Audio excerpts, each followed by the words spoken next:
Hey, everybody, it's Friday.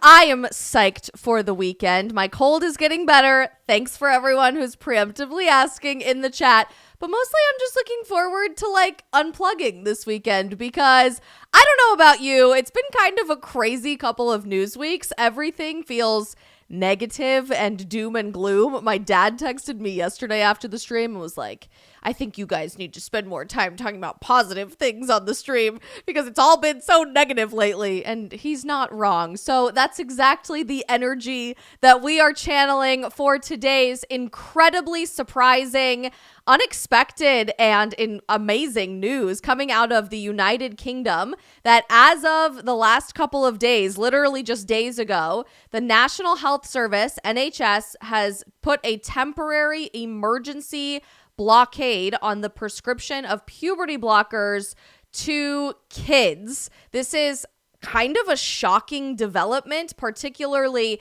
in the last several months of the UK issuing many similar rulings and restrictions, trying to bring everyone back from the brink of insanity when it comes to the LGBTQ plus LMNOP push for normalizing some of the fringe elements of pride. So it's wild, it's crazy, we got a lot to talk about, and the UK, shockingly, is doing a lot of amazing things in terms of the protection of children against the insanity that we've often seen with the pride movement in the last several years. We're going to be unpacking all of that, so if you are from the United Kingdom and you happen to be watching in the stream today, we want especially all of your guys' thoughts. But whatever happens, wherever you are from, whatever you think about this controversial move, as always, make sure you are dropping it in our live chat throughout the entirety of the stream today. This is as much of a back and forth conversation as humanly possible, and this is going to have a major international ripple effect for Western civilization as we know it. So I'm dying to get all of your guys' thoughts as well. You know the drill. If you've watched before, please help us in continuing to grow our independent community over here, not paid for by any gazillion-dollar media company, but just streaming out of the spare bedroom of my house with a mic arm that is literally going to be the bane of my existence because it doesn't stay upright. This is what live streaming at your house looks like, people. Help us continue to grow by smashing that follow or subscribe button and let us know who you are and where you're watching from in our live chat today. As you guys are dropping your initial thoughts and your hellos in our chat, want to give a huge thank you to our amazing friends, our headline sponsor of the show that helps to make everything possible over at Public Square. If you are looking for companies to support that share your values, which especially if you live in America, starting tomorrow is going to be a very important thing for you to do, you can check out almost 100,000 small businesses, all of whom are pro-family, pro-faith, and pro-freedom at publicsquare.com, all one word. They are running an amazing campaign for the first 2 weeks of June, which we will be talking more about starting on Monday, supporting real masculinity in the face of every other corporation destroying masculinity for pride and somehow progress in society, as well as swapping out different products from companies that are all in on Pride Month versus are companies that support your values. So please check them out, publicsquare.com. Before we jump into this crazy controversial breaking news from the UK banning puberty blockers for minors, let's say hi to some people in our live chat. G-Fact, Miguel, and Total Package are kicking things off for us in our YouTube chat. Amy wants to know if we are going to do a live about the Trump verdict. Yes, we want to talk about it early next week, and we will be talking about it, but I would just like to issue my sincerest congratulations to the Biden justice system for re-electing President Trump to another term in the White House starting in November of 2024. Lots of good stuff I'm seeing on the internet about that. Over on Rumble, sorry we missed you guys yesterday, Rumble. The platform literally wouldn't let us schedule our live stream for some reason, so it's good to know we're back today. We've got Chizzy G, Jimma, and High Taxes, No Incentive kicking things off for us in our chat. Nitty Witty, Alex, and Magic Def are starting things for us in our locals community. And over on Instagram, we've got Forcibly Masked watching in Canada, says good job UK. Heidi Joe is watching in Haiti. We've got Edgard watching in Brazil. Lots of people in the UK watching, which is fantastic. I'm glad we've reached the appropriate target audience for today's breaking news. Paito says, so glad someone finally did it. Maybe the United States can learn something from this in the United Kingdom. Well, that is certainly my hope and why we are covering this at length on today's stream. My weekend project, I promise to all of you, is going to be fixing this stupid mic arm that has become the bane of my existence. So I'll try not to yank it up too many times today because I know that's annoying. Okay, so it turns out the United Kingdom issued this brand new development with the NHS blocking the prescription of puberty blockers to anyone under the age of 18 in new prescriptions several days ago. This was published on the government's Department of Health and Social Care website on May 29th, which would have been Wednesday, but I guess it's just not getting picked up in international news. And I've heard from many, many people across the pond on Instagram today, even being picked up by your news outlets until today. This is on the UK government's website that there are new restrictions on puberty blockers, restricting the prescription and supply of puberty suppressing hormones to children and young people under the age of 18. First and foremost, let's just acknowledge this is a wildly interesting and calculated time to be making this type of announcement and this dramatic of a policy change. For the record, over the last several years, the United Kingdom has been arguably the most progressive country when it comes to child gender transition in the entire world. You can make a logical argument that other countries in Europe, particularly Scandinavian countries, have been just as, if not crazier, but the UK was really the first country on the face of the planet to normalize and streamline child gender transition into every aspect of government-provided healthcare service through the NHS, which at the time was extremely controversial for being too progressive.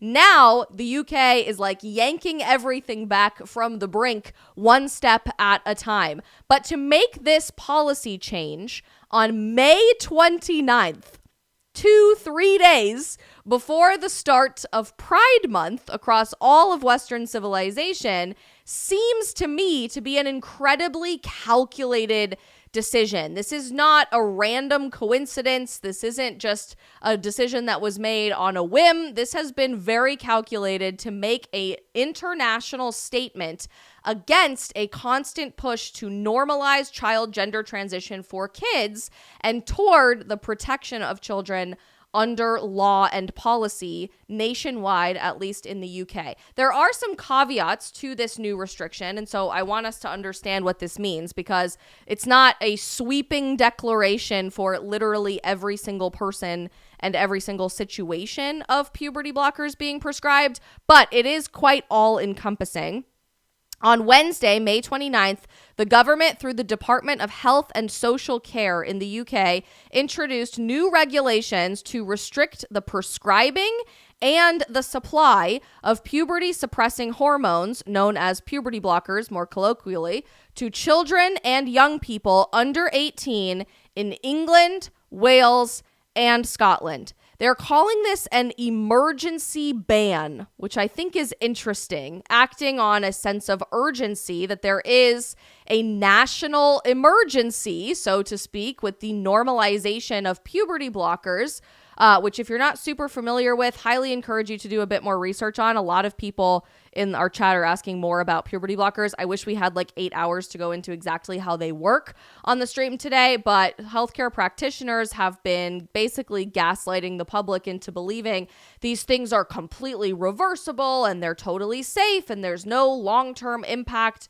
on the development of a child, but essentially delays puberty, delays maturation into a grown woman and a grown man to give kids more time to make up their mind on what gender identity they want to grow up and mature into adulthood in. So these are often used as the first step in child gender transition before you are given hormone therapy, before you are enrolled and scheduled for actual surgery to change the biological makeup of your body. The first step that most doctors will put you on in transitioning your gender as a child is puberty blockers, puberty suppressors. And their argument for that is that it's delaying your natural puberty to make it easier to transition you from a boy into a girl or a girl into a boy. They, again, the government, in banning the prescription of these, called this an emergency ban, which I think is fairly interesting in and of itself. That language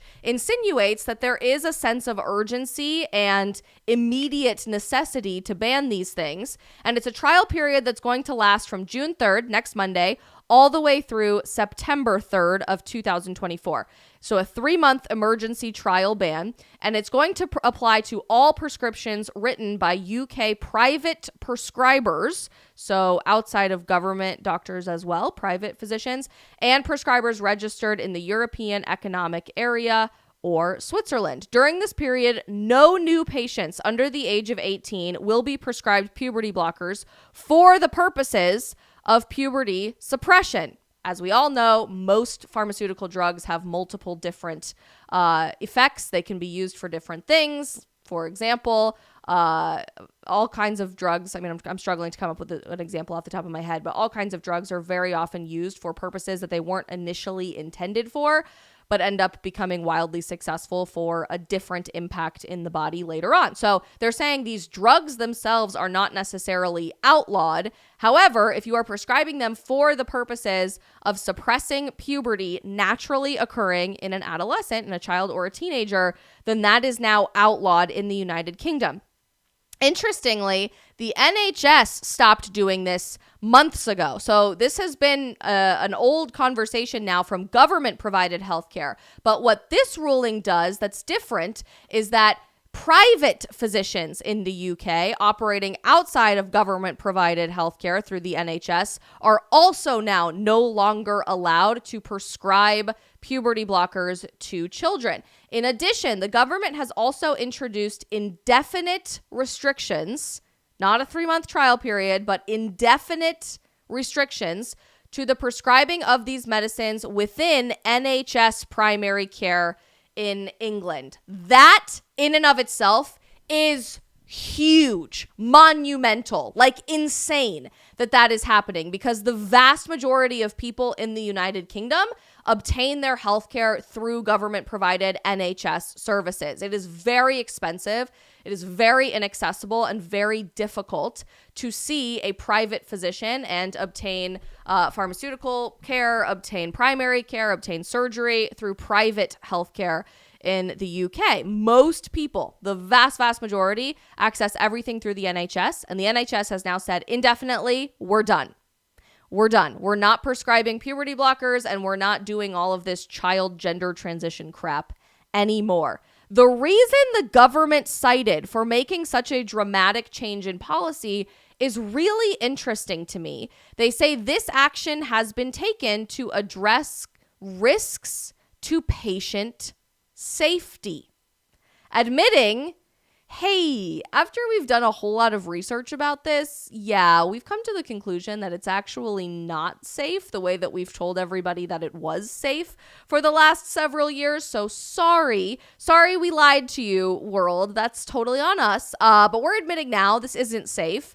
And we really are reminding ourselves about the Hippocratic Oath in protecting people to first do no harm as physicians and healthcare practitioners. And it turns out we've been putting kids at a lot more risk by trying to transition them earlier rather than protecting their health mentally, physically, spiritually, and otherwise. I told you guys that there were a few caveats to this, so it's not like a total universal blanket ban. They say patients who have already been established on these medicines can continue to access them, and they will also remain available for patients receiving the drugs for other uses. So if you're prescribing this exact same drug for something unrelated to delaying puberty, that's completely fine.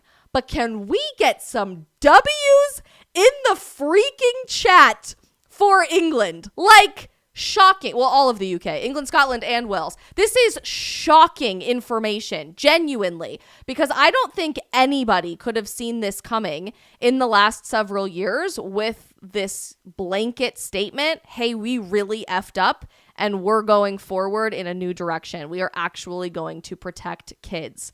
What I find incredible about what's really happening across the pond right now is that it's not isolated to just puberty blockers. In fact, this decision published 2 days ago by the government in the United Kingdom, and more specifically, the Department of Health and Social Care, comes on the heels of countless other wildly, radically countercultural decisions by the UK government to walk the country and culture back from the precipice of progressive demands. Like I said, England, and the UK at large, but largely in England, was the first country to dramatically dive headfirst into progressive child gender transition. They were the first country to really normalize this in healthcare settings. They were the first country to push for this in education and to change the legal code surrounding a lot of these issues. And that inspired the rest of the world to follow suit. You saw Scandinavian countries and most European countries follow suit. It took a lot longer of a period of time, I think, but America certainly caught up. And now I would argue the United States is far more radicalized than the United Kingdom on most of these policies related to pronouns and children's rights to be taken away from their parents by the government and removing custody from parents who don't agree with their child's decision or desire to transition their gender because they were indoctrinated into doing so in their educational setting. The US has gone full insanity. We are driving the train into the abyss right now. But the UK, despite being decades ahead of us on a lot of these things, is now ahead of us, pulling it back from insanity and reining everything in, saying we went way too far and now it's up to us to stop this altogether. Just a few weeks ago, the UK announced that they were not going to be teaching about gender identity within schools in England. The BBC was wildly upset about this and reported on it on the 16th of May, so just a couple of weeks ago. But there was new guidance under the Prime Minister and the legislation in the country based on new curriculum moving forward that schools in England were specifically taught to not teach about gender identity per the government. Government sources 2-3 weeks ago told BBC about plans to ban sex education for anyone under the age of 9 in England, as well as all teaching about gender identity, meaning no more pronouns in public schools in England, no more conversations with 8 years old or younger in school about sex or who you are attracted to or what you think your genitals might mean as it pertains to your gender identity. We're not doing it anymore. We've seen what's happening in America, and we want none of that to continue happening in the United Kingdom. The Prime Minister of England said that the new guidance is going to ensure that children are not exposed to disturbing content. So based on the new proposed age limits under the UK government from just a few weeks ago, in primary school, they're strengthening rules to make it easier for parents to access teaching materials in schools to understand what their kids are learning. In primary schools, the risks around online gaming, scams, and why social media sites are age restricted should not be taught before year 3. That in America is what we would call 3rd grade. So anybody in the UK, general age around year 3.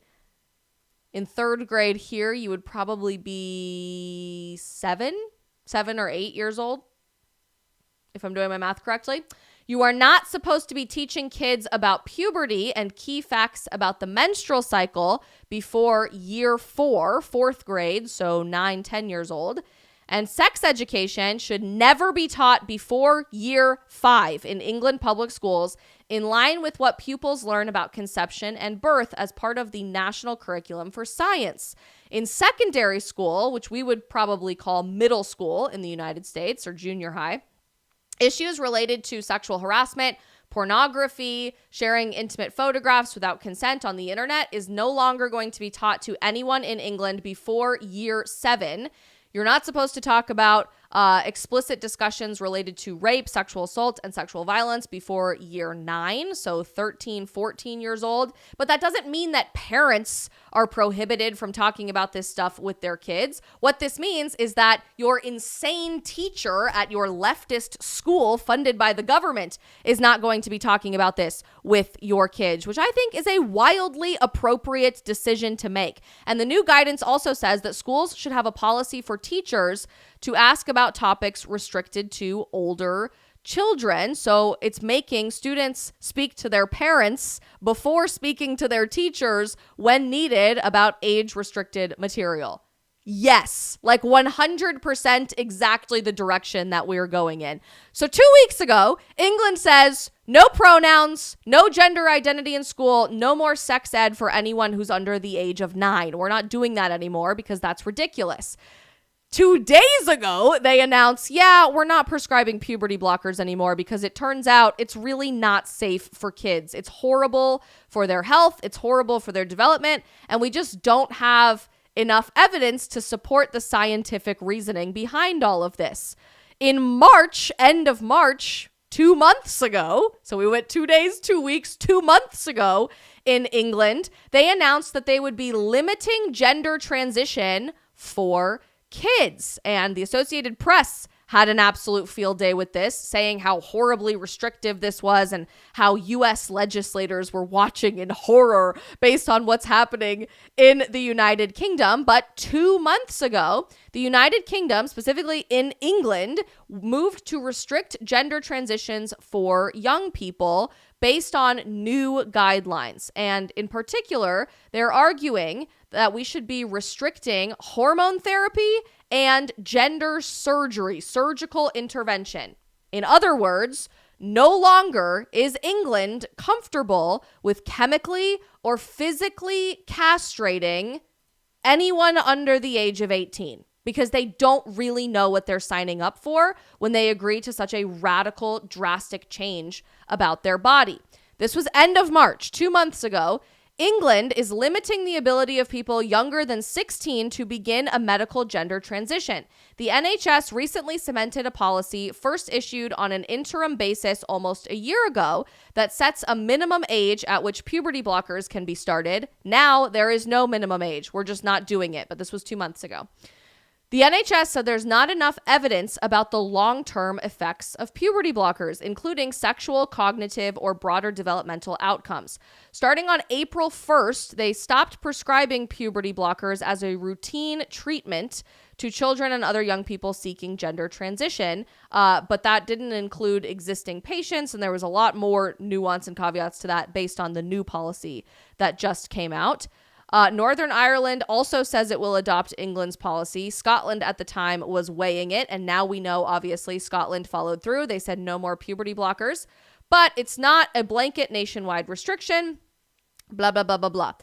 The Conservative government, which has been broadly critical of youth gender transition, welcomed the NHS England decision. Even so, a proposal in Parliament to make it illegal is unlikely to become law.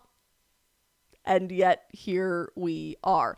But essentially they said, we're not doing this anymore. We're not doing surgeries. We're not doing hormones. We're not doing puberty blockers. We don't believe that this is good for kids anymore, which is not a new proposal in the United Kingdom. In fact, it was almost 2 years ago that the NHS made the very controversial decision to close their only national child gender identity clinic, also known as the Tavistock Centre. This was incredibly controversial at the time in the end of July of 2022.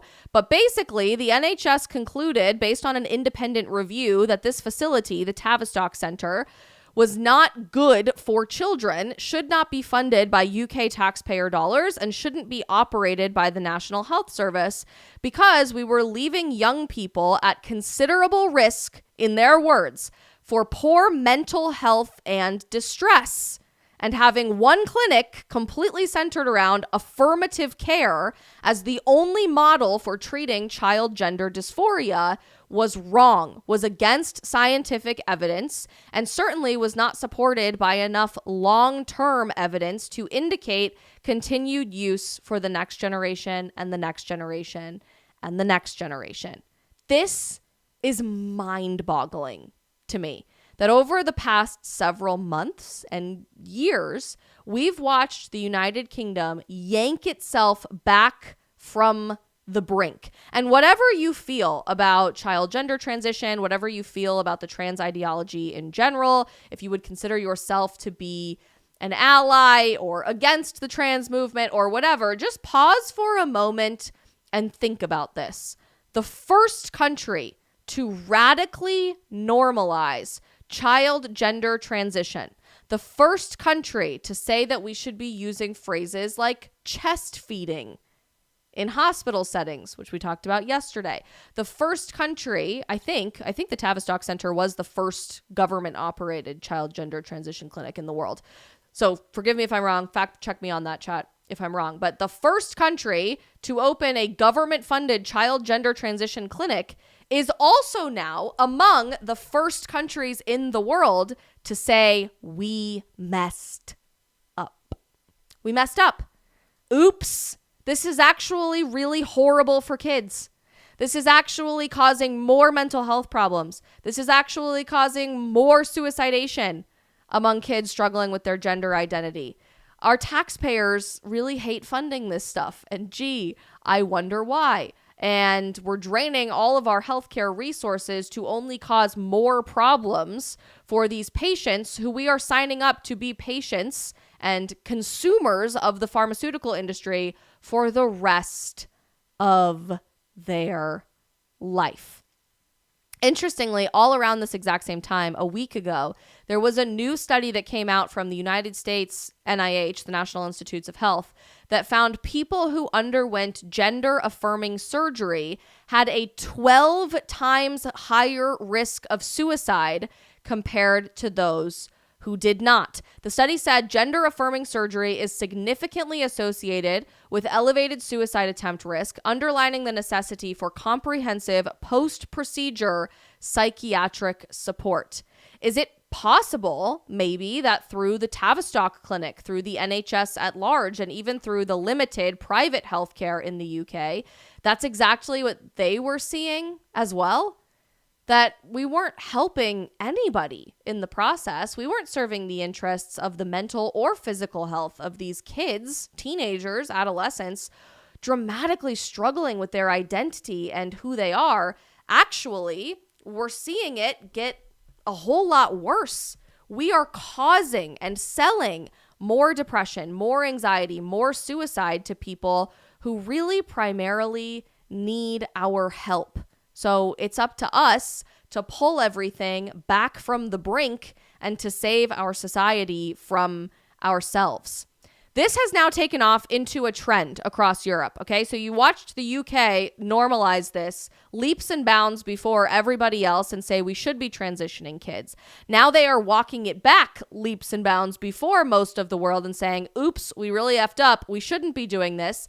And now countries across the continent of Europe are following suit as well. The Tavistock Clinic closed in the United Kingdom in July of 2022. That's when it was announced it would be closing. By July of 2023, just 1 year later, it was reported that countries across the continent of Europe were also moving to restrict trans healthcare for minors. This was reported by U.S. News and World Report in a really negative, downtrodden way that is so against human rights, and the United States is way ahead of all of these horrible dystopian countries, even though quite literally on the timeline, we are behind these countries. They were much more progressive than we were much earlier.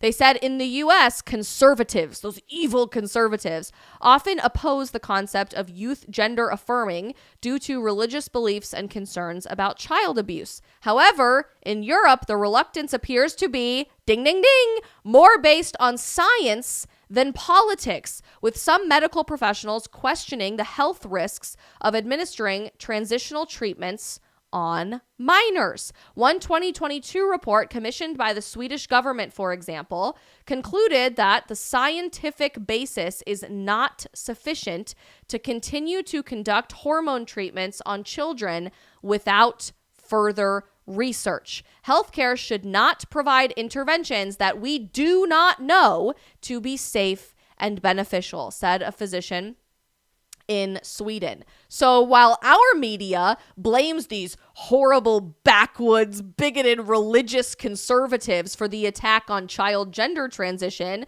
the media at large is admitting that everyone in Europe is actually just looking at the scientific data here and realizing it's making everything worse to transition kids, not better. And it's time for all of these countries to walk it back. The U.S. News and World Report said last July, in recent years, at least a handful of European countries, much more now in the year since that has followed, have gently tapped the brakes on gender-affirming care for minors. In Finland, special adolescent psychiatric gender identity teams have been available for minors at 2 university hospitals since 2011. But after years of additional research, a public health body in Finland recommended that minors experiencing gender dysphoria first must be provided with psychological support. And if further medical treatment is pursued, then that patient must be made aware of the risks associated with puberty blockers, with hormones, and with surgical intervention, which certainly is never talked about in the United States. In 2022, the Swedish government's National Board of Health said hormone treatments for minors should be provided within a research context and offered only in exceptional cases because they have found scientifically that the risks of puberty suppressing treatment and gender affirming hormonal treatment currently outweigh any possible benefits.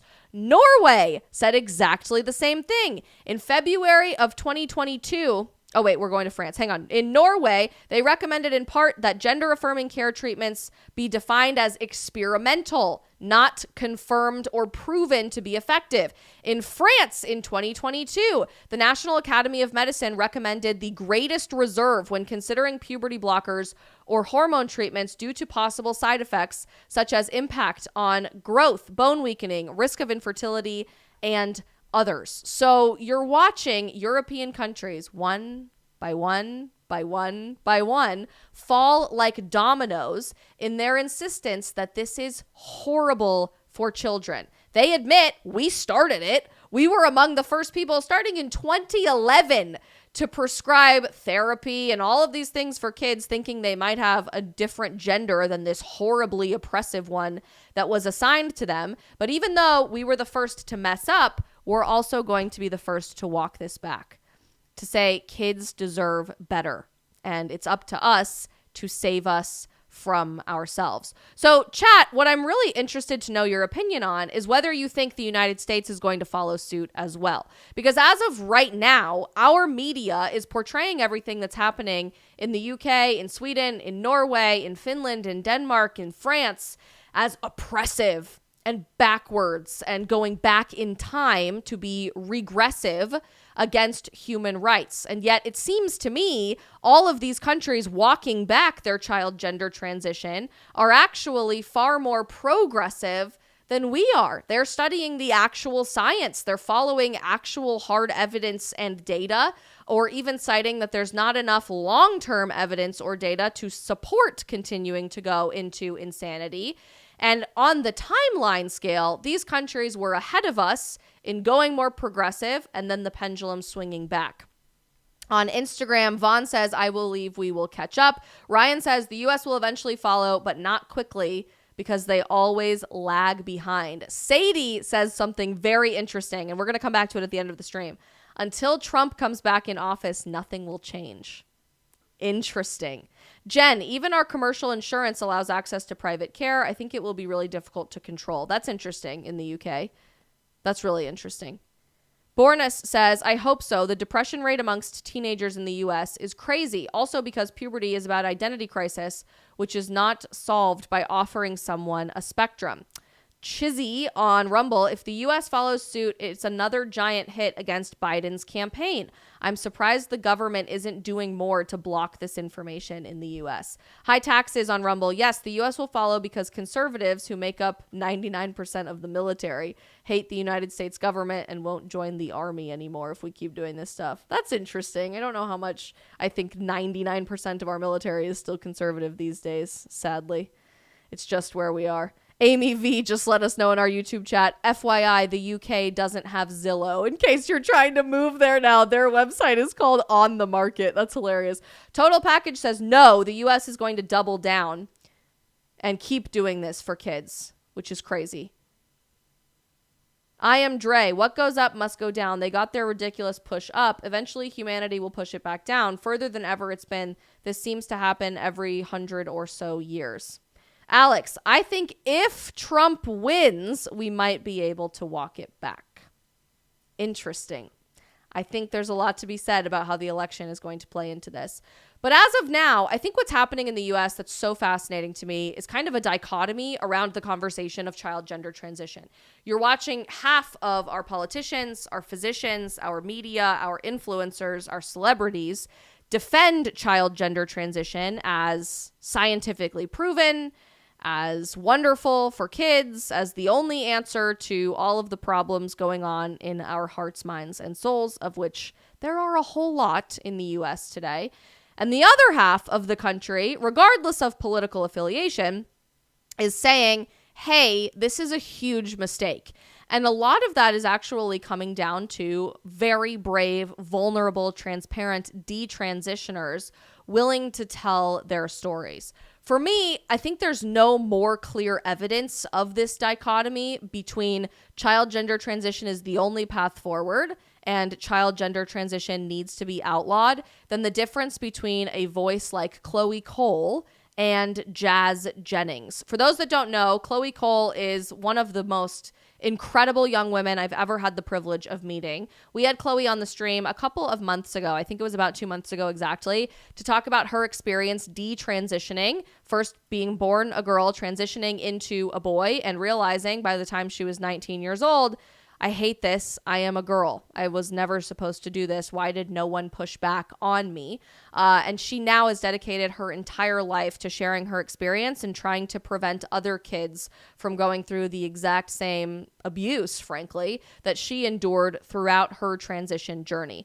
Jazz Jennings, on the other hand, is internationally renowned as being kind of the first trans kid and talking about why people shouldn't wait until adulthood to change their gender. There is a super controversial kids book called I Am Jazz that you might have seen before, and Jazz Jennings has gotten their own TV show, the whole nine, born a boy, transitioned into a girl. I put a couple of clips together for you to look at the dichotomy of how the message surrounding child gender transition is being portrayed, first from Chloe and then from Jazz. And I want you to see just how different the response is to the same root feeling from both of these young people.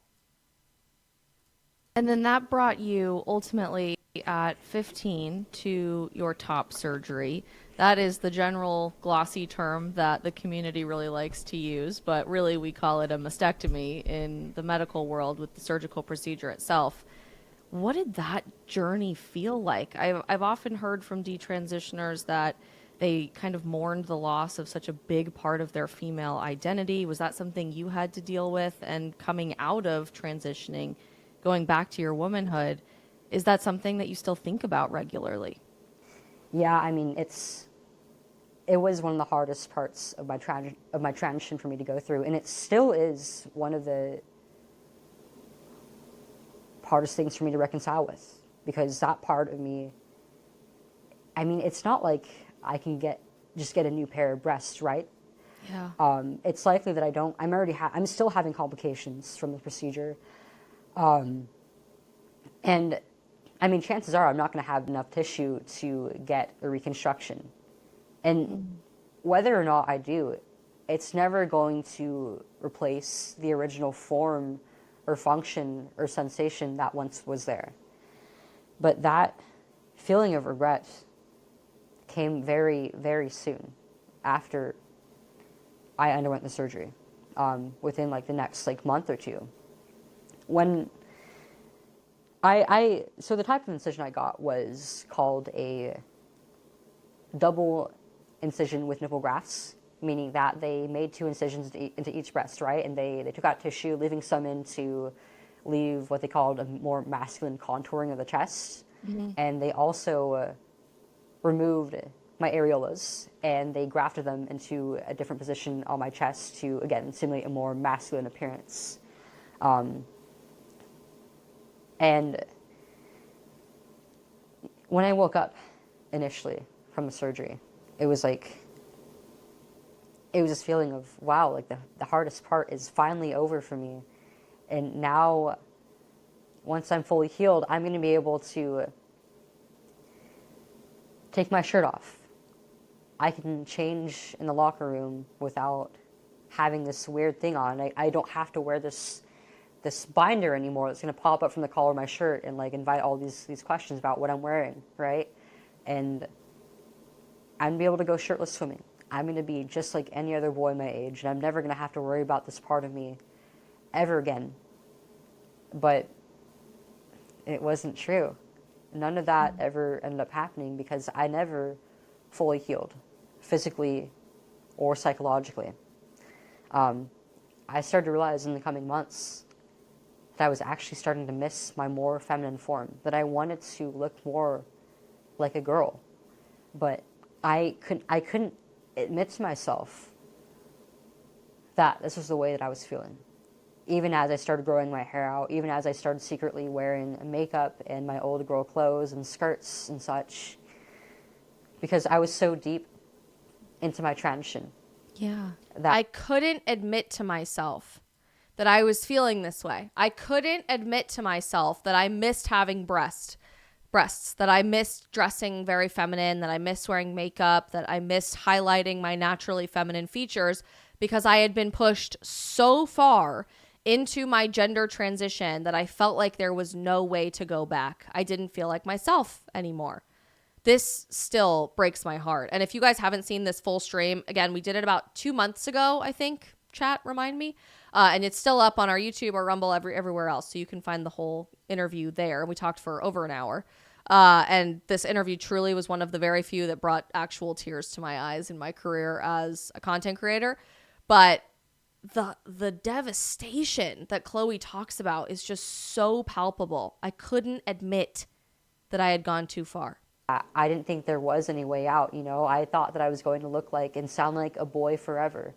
I thought that I was never going to be able to come back to everybody in my life and tell them, like, I'm not Leo. I'm not a boy. I'm still Chloe. I'm still your daughter. I'm still a girl. That was a very shameful thought for me, because it was this huge life decision that everybody in my life was pretty much involved in. They all knew me as a boy now.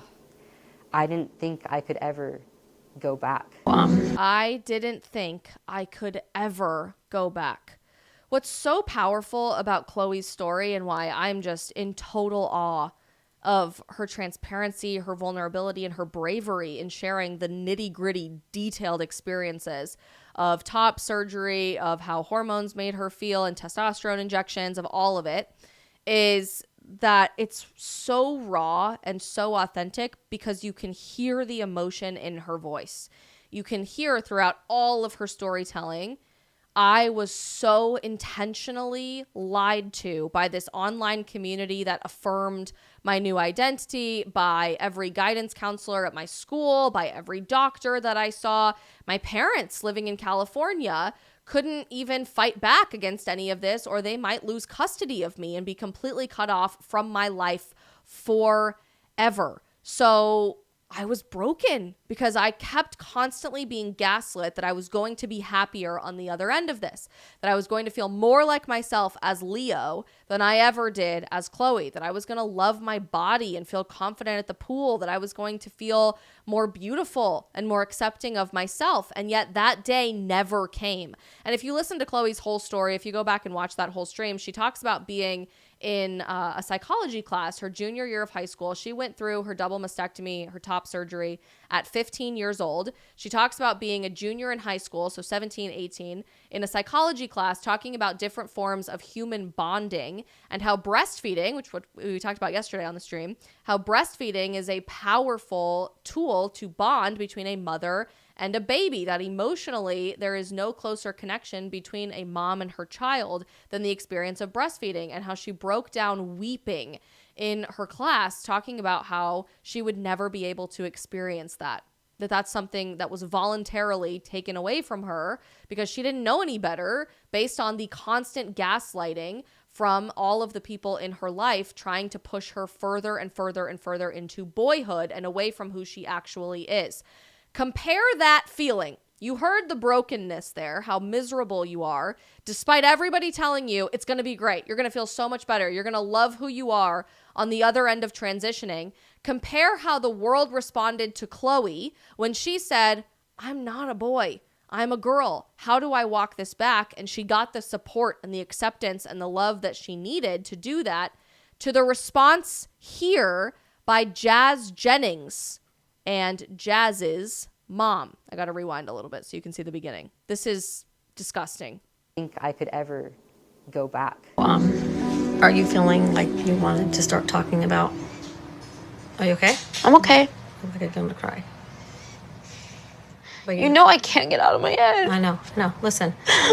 It just doesn't stop. It's okay. Give me a hug. It's okay. I know what you're going through. We've been there before. No, it still doesn't stop now. And I'm already going back to the negative. But the more you're talking about yourself, it gets harder. I know. We've been there before, says Jazz's mom. We've been doing this since you were a little boy, and you said you wanted to be a little girl, ever since you were a young child, well into teenage years and young adulthood now. We've been here before. The more you talk about yourself, the less you're going to be okay with. The more you talk about yourself, the less you're going to feel solidified in who you are. So just don't talk about it. Hush. Mm-hmm. You're digging in and it's making you put a magnifying glass on what's already difficult as it is. If it's difficult, don't talk about it, says Jazz's mom. Wrong approach from any mom to their child struggling with who they are and their identity. Yikes. So this is hard for you, I know, and we don't want to push you I anymore. know I'm the one doing it. I know, you're your own worst enemy.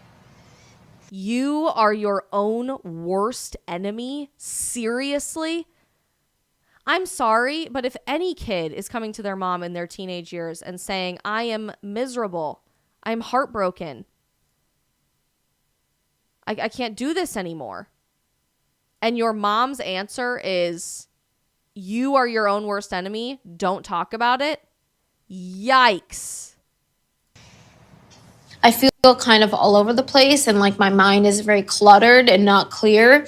Right here. And I feel all over the place. I feel like my mind is cluttered and not clear. Wait for it.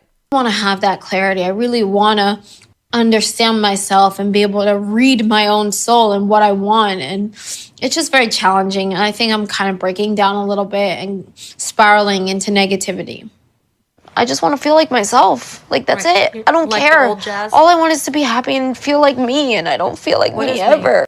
All I want is to be happy and feel like me, and I don't feel like me ever. I don't feel like me ever. I'm spiraling into negativity. I'm out of control. I don't know who I am. I don't know how to read my own mind, my own soul.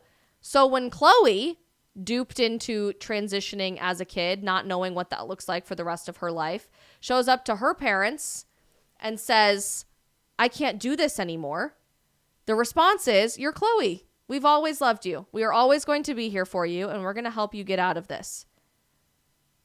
When Jazz shows up to her parents, his parents, and says, you transitioned me as a kid, and I'm never, ever, ever going to understand myself. I'm never going to feel like myself. I'm never going to be able to read my own soul. The answer is just don't think about it. Don't put the magnifying glass up to yourself. Don't spend the time thinking about things that are difficult for you. That is a sick, evil, depraved manipulation of authority over your child, probably because you're personally benefiting from all the kickbacks of your kid being the star of the show here. I Am Jazz is a best-selling kids book. They have a reality TV show. This boy, now girl, gets millions upon millions upon millions of followers on social media and opportunities to have brand deals and sponsorships And all of that goes away if you just admit, I'm still a boy. I don't want to be a girl. I was pushed into this. How old was Jazz Chat? Like 6 or 7? That's heartbreaking. But that's the dichotomy that currently exists in America. Are we going to take the Chloe Cole route and her family of saying enough is enough? We fell for the lies. We messed up. We don't want to go backwards. We can't undo the decisions that we made, but all we can do is go forward and say never again for any other kid.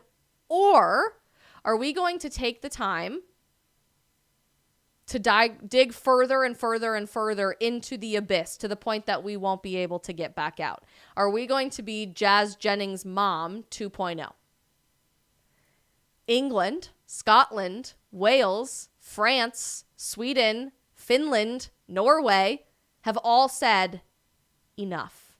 And I just want to commend the British government for their decision today, 2 days ago, in going one step further than all of their very radically countercultural decisions to protect kids in the last several years in banning puberty blockers for minors. Because believe it or not, contrary to popular opinion, contrary to what most of the things you see on the internet say, there is no such thing as reversibly altering the hormones in your body. There is no such thing as temporarily putting off puberty with no unintended consequences. There is no such thing as a totally safe, totally reversible gender transition for kids. Period. Full stop. And the more we spend the time actually understanding the science, the way European countries are boldly and bravely choosing to do so now, the more I think we will look back on this blip in the radar in American history and realize just how much we destroyed the lives of millions upon millions of kids. W's for England and Scotland and Wales in the chat. UKers, we may be joining you across the pond soon, depending on what November looks like. And a lot of people were bringing up Trump in this context. I do think how the November election is going depends on a whole lot in our country in the next couple of months. And it depends on the bravery of individuals being willing to fight back against the insanity of the approved popular narrative, even if it isn't popular. In fact, I think most of the people pushing for child gender transition are like this much of our population at large, but they are loud. They are supported by people in high positions of power and influence in our culture, and they are intentionally trying to bully, shame, and silence anyone else from speaking out with rightful concerns over the protection of the safety and health of our kids. So we've got June, July, August, September. We've got 6 months, 5.5 months, not even, until the presidential election, in which this could be the reality for the United States come January. Or telling kids like Chloe Cole they are spreading hate speech and dangerous propaganda and misinformation, a la the current situation we find ourselves in, might be the continued trajectory of this country moving forward as well. So it's up to us to continue using our voices loudly, because even though that loud minority is very, very powerful today, there are a whole lot more sane people wanting to protect the health and safety of kids than there are those pushing for child gender transition. We just have to be bold enough to say something about it now. We also have to be bold enough to pray for the trajectory of our country. A lot of people were saying that in our chat today. And I cannot recommend, if you guys haven't already made prayer a part of your daily routine, downloading the world's largest Christian prayer app, Hallow, Hallow. They have more than 10,000 original prayers, meditations, history podcasts, lifestyle podcasts, mental health resources, everything you can possibly imagine that has totally transformed my prayer life and that of almost every single one of you as well. Hallow is offering you a 3-month free trial to all of the incredible content on their platform. If you go right now to hallow.com/Isabel, HALLOW.com/Isabel. And I know you guys have been asking for a cameo. Hang on.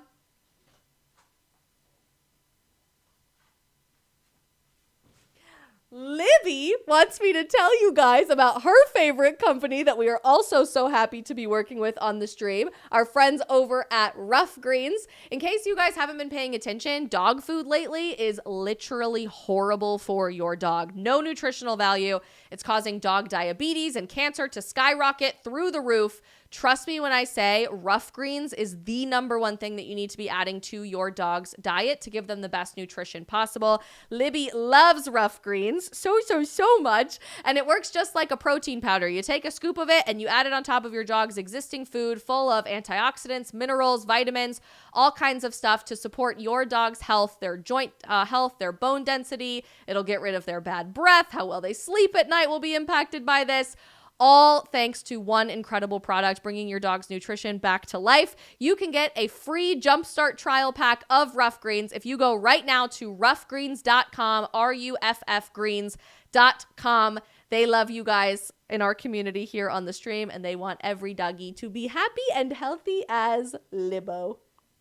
Did you just see yourself on the screen? Do you want to sign us out, Libby, for the people? You want to say goodbye?